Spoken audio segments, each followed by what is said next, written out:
Deep in the night, a man kneels in the dirt of his tent, smoothing the earth over a buried bundle. He thinks he's hiding a few pieces of silver and a bar of gold. But by tomorrow evening, 36 of his countrymen will be dead because of what he just buried. The book of Joshua opens its 7th chapter with a contradiction. One individual, Achan, took from the banned spoils of Jericho, yet the text declares that the entire nation of Israel committed treason. This logic views the nation as a single, indivisible body.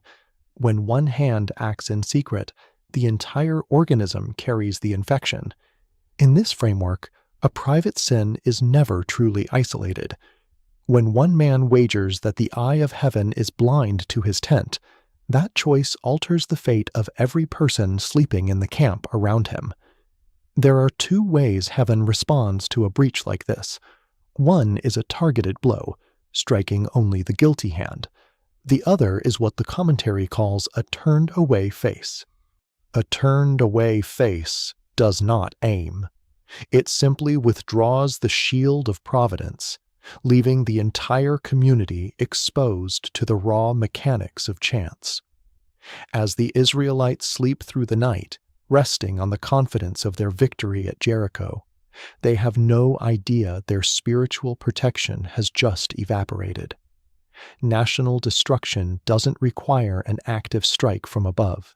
Simply removing the divine gaze and leaving a people to the brutal physics of the battlefield is enough. The withdrawal of providence shows up first as human error. Joshua orders his scouts to survey the entire region. Instead, they focus blindly on the small city of Ai, failing to see that neighboring towns are close enough to send help. The scouts return with an assessment defined by hubris. They tell Joshua the city is small. There is no need to exhaust the whole army. 2,000 or 3,000 men will be enough. But when those 3,000 men march up the hill, they never even form a battle line. The moment they meet resistance, they break and flee in a total panic. The defenders of Ai chase the Israelites back down the boulder-strewn slope, cutting down 36 men in the retreat. An army that had seemed invincible was shattered by a minor outpost. Their spiritual armor was gone, and the undefeated force collapsed. By evening, Joshua and the elders of Israel are lying face down in the dust before the Ark of the Covenant. They cannot comprehend how the formula for victory suddenly failed. Joshua's prayer is raw and panicked. He fears that their aura of invincibility is gone, and that the surrounding nations will now close in to annihilate them. The divine response is a sharp rebuke. Rise, why do you fall on your face? When providence is withdrawn, prayer is not the remedy. The diagnosis is mechanical. A banned item is hidden in the camp. The covenant is breached, and the cause must be physically found and removed. Tears and past victories carry no weight here. You cannot pray away a withdrawn providence. You have to find the infection. At dawn, Joshua gathers the camp. He knows the penalty for the crime is death, but he deliberately keeps that fact silent.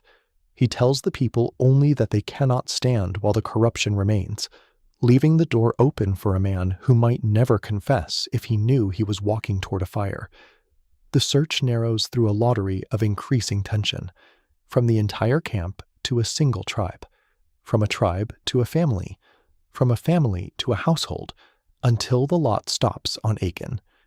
Joshua does not thunder at him. He says, "My son, give honor to the God of Israel, and tell me what you have done." He offers the man a final path to the truth. Achan confesses, but his words are full of excuses. He speaks of the beauty of the cloak and the weight of the gold, building a ladder of justifications to reach his final admission of guilt. Achan took what he did not need and buried what he could not use. His theft was a slow descent into wanting, fueled by the fatal illusion that a secret kept deep in the earth remains invisible to the eye of heaven. Messengers dig up the earth in Achan's tent and find the bundle exactly as he described. The proof is undeniable. The corruption that broke the nation came from within the body. Achan is brought down to a stony valley.